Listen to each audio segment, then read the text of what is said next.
अम्मी को राजी कर सके, आए सादगी से घर पे ही शादी करेंगे और जहाँ कभी कभार बारिश होती है। यहाँ एक एक लम्हा मेरे लिए क़यामत बन के गुजर रहा है। हंगामा खड़ा नहीं हुआ।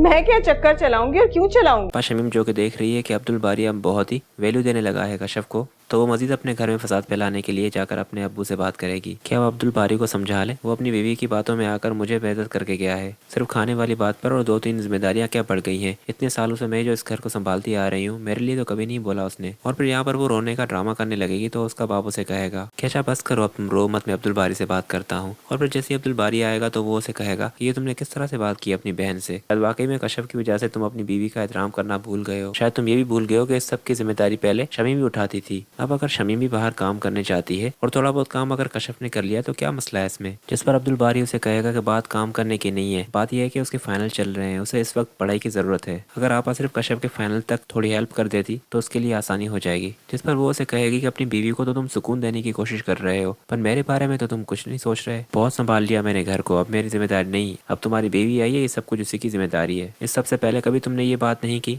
कि सुबह दोपहर और रात का खाना कौन बनाता था। आज जब ये सारे काम तुम्हारी बीवी कर रही है तो तुम्हें याद आ गया है कि जिम्मेदारियां क्या होती हैं। और फिर दोस्तों कशफ ये सारी बातें सुनेगी तो अब्दुल बारी को कहेगी कि तुम्हें क्या जरूरत थी उनसे जाकर बात करने की, वो वैसे भी नहीं मानेंगे। अब शमीम का काम ही ये है सिर्फ आग लगाना।